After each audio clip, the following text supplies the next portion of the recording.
오늘 할 이야기는 사람을 더 뽑는 회사는 망합니다. 이 이야기에 대해서 말씀을 드려보도록 하겠습니다. 오해하시면 안 됩니다. AI로 사람을 다 잘라야 된다는 말인가? 아니면 사람을 뽑지 말고 혼자 일하라는 건가? 그게 아니라요. 제가 말하고 싶은 건 정확하게 AI로 해결할 수 있는지 검토도 안 하고 일이 늘어날 때마다 사람을 뽑는 회사는 앞으로 굉장히 위험해집니다. 특히나 대한민국에서는요. 왜냐? 지금은 사람 한 명의 생산성 자체가 완전히 달라지고 있습니다. AI를 쓰는 사람의 생산성, AI를 쓰지 않는 사람의 생산성은 비교할 수 없을 정도로 많이 바뀌었죠. 많이 바뀌어졌고요. 예전에는 매출이 늘거나 일이 2배로 늘어나면 사람도 거의 2배가 필요했죠. 마케팅 업무가 늘어나면 마케터를 더 뽑아야 됐고요. 개발해야 될 게 있으면 개발자를 뽑아야 됐고, 사업이 잘 돼서 CS가 많아지면 CS 직원도 필요했고 너무 당연한 세상이었죠. 하지만 지금은 그런 세상이 아니라는 것을 명확하게 말씀을 드리고 싶습니다. AI를 제가 본격적으로 사업에 활용한 게 이제 1년 반 정도 된 것 같아요. 이제 한 명이 하던 일의 수준이 사람 한 10명 이상의 일을 하는 것 같아요. 저만 해도 한 달에 AI로 토큰 비용을 많이 쓸 때는 한 300만 원 정도 쓰는 것 같아요. 솔직히 웬만한 신입의 연봉 정도죠. 월급 정도인데 그 신입을 300을 주고 쓰느니 AI에 제가 300을 쓰면은 거의 가장 똑똑한 직원들 10명 이상을 쓰는 느낌을 받을 수가 있고 실제 결과물도 그렇습니다. 그리고 경우에 따라서는 팀 단위로 하던 일 또한 한 명이 AI를 결합해서 AI 에이전트와 다 처리할 수가 있고요. 이런 상황에서 어떤 회사는 AI를 이용해서 기존 생산성을 3배, 4배 수준이 아닙니다. 제가 봤을 때는 거의 10배 이상 높이고 있고, 다른 회사는 만약 똑같은 방식으로 사람을 뽑는다. 이렇게 차이를 봤을 때 과연 3년 뒤, 5년 뒤에 두 회사의 구조는 어떻게 될까요? 매출은 같아도 분명히 비용 구조가 다를 겁니다. 저만 해도 28명이 하는 일을 8명이서 처리를 하고 있는데 매출은 더 많이 나왔습니다. 그 말은 뭐냐? 인건비 자체가 차원이 다르게 줄었다는 말이고 속도도 다릅니다. 의사결정 구조 자체도 달라집니다. 이제는 AI를 활용하는 회사는 더 이상 병목 현상이라는 게 없습니다. 똘똘한 친구들이 AI 에이전트를 만들어서 각 팀에서 굴리기 시작을 하면요. 개발이든 마케팅이든 영상 편집이든 그 생산성은 우리가 단순히 10명의 직원이 아니라 거의 100명의 직원이 있는 회사랑 동일한 속도감을 유지할 수 있습니다. 예전에는 회사의 규모를 판단함에 있어서 몇 명이 있어요? 라고 물어보는 경우도 있죠. 100명이 있거나 200명이 있으면 어느 정도 큰 회사구나. 혹은 2인이 있거나 3인이 있다면 작은 회사구나 라고 판단을 할 수가 있겠지만 이제 새로 우리가 맞이할 세상은 전혀 그렇지가 않죠. 실제로 미국 같은 경우에도 소수의 인원, 10명이 안 되는 인원으로도 어마어마한 매출을 내는 회사들도 등장하기 시작을 했고요. 물론 이제 AI 쪽 관련된 서비스를 하는 기업들이겠죠. 결국 이제 대표로서, 창업자로서 우리가 주목해야 될 거는 사람 한 명이 훨씬 더 큰 생산성과 결과를 만들 수 있도록 AI 네이티브가 적용된 회사인지 아닌지가 훨씬 더 중요한 거죠.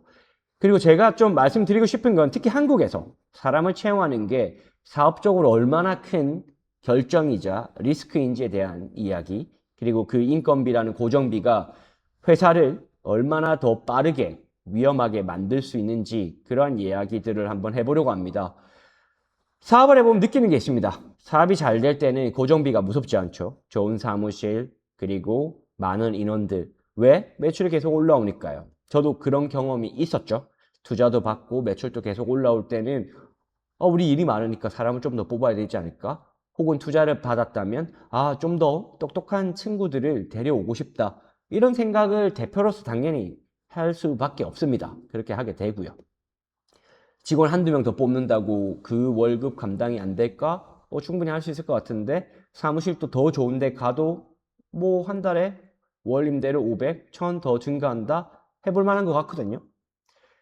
근데 문제는 매출이 떨어질 때입니다. 사업이 당연히 잘 될 때도 있고 안 될 때도 있고 대표 입장에서는 언제나 잘 되도록 노력을 하겠죠. 하지만 기타 여러 가지 이슈들이 발생할 수 있습니다. 외부적인 이슈가 발생을 할 수 있는 거죠. 챗봇을 열심히 개발하던 초기의 회사들은 LLM이 등장하면서 상당수가 망가졌습니다. 그리고 오프라인 기반으로 빠르게 성장하던 회사들은 코로나가 터지면서 망했습니다. 대표가 예상을 할 수가 없죠. 사실 우리가 예상할 수 있는 리스크는 리스크가 아닙니다. 리스크라는 거는 우리가 예상하지 못하는 게 발생을 했을 때 우리는 그걸 리스크라고 합니다. 자, 광고 효율이 나빠질 수도 있죠. 큰 고객사랑 계약이 끝날 수도 있죠. 특정한 회사들을 보면 매출의 의존도가 몇 개의 회사에 집중되는 경우들이 있거든요. 그게 사실 처음엔 좋아요.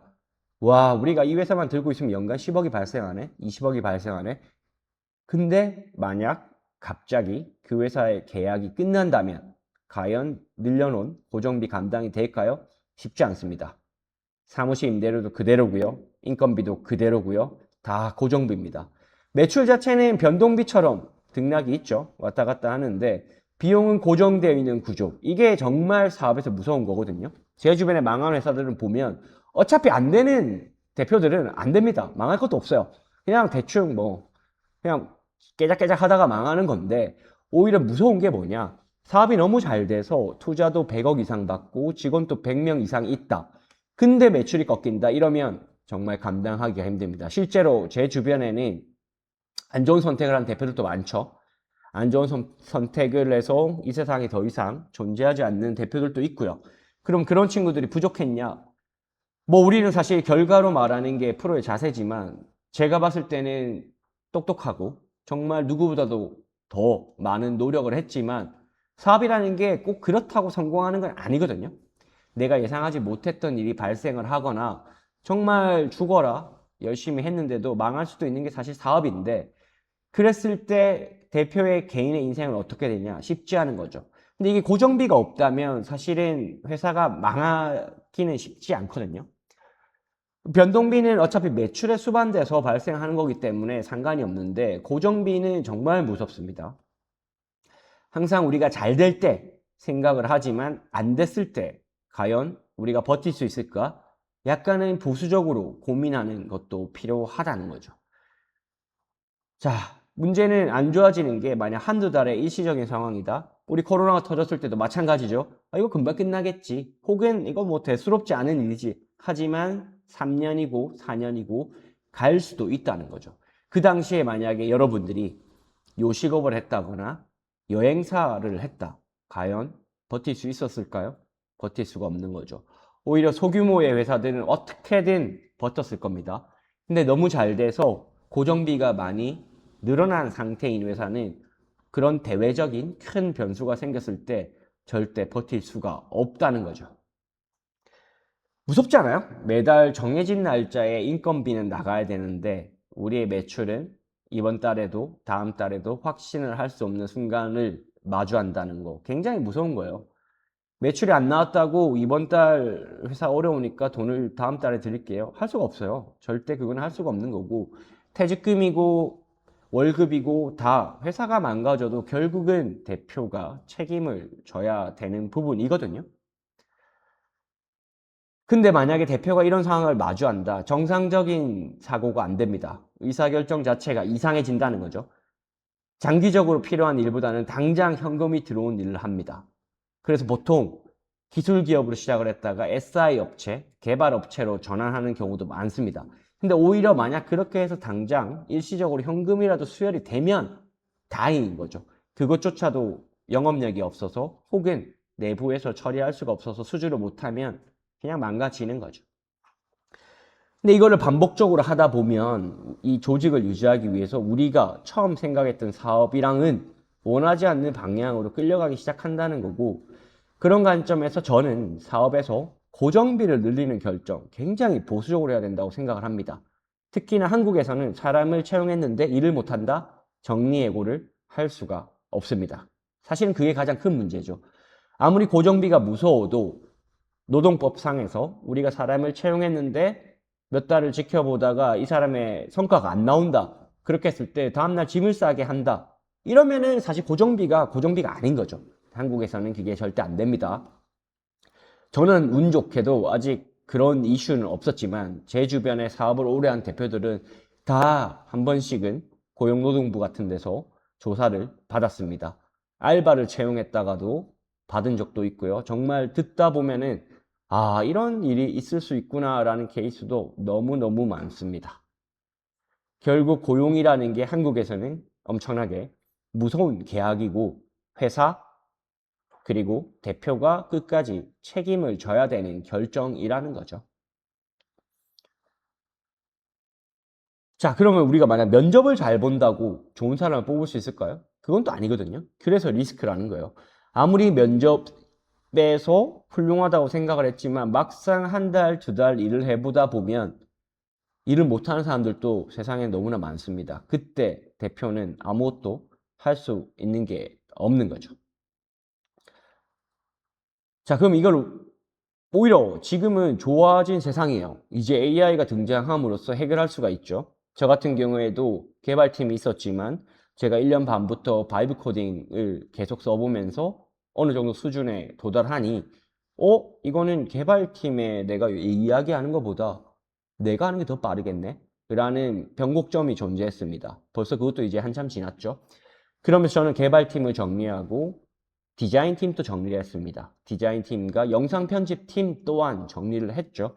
왜냐? 그러한 작업들은 AI를 활용을 한다면 당연히 사람보다 훨씬 더 빠르게 많은 일을 처리할 수가 있고 비용적으로도 훨씬 더 저렴합니다. 그리고 단순히 비용의 이슈는 아닙니다. 우리가 10명이 있을 때 빨랐다고 20명 있을 때도 빠를 수 있나? 그거를 꼭 담보하지는 않더라고요. 결국은 커뮤니케이션 비용이 발생을 하게 되고 관리의 이슈가 발생을 하게 됩니다. 흔히 사업을 제대로 해보지 않은 사람들은 그런 말을 하거든요. 시스템을 갖춰야 된다. 갖추고 싶죠. 시스템을 갖추기 싫은 대표가 어디 있겠습니까?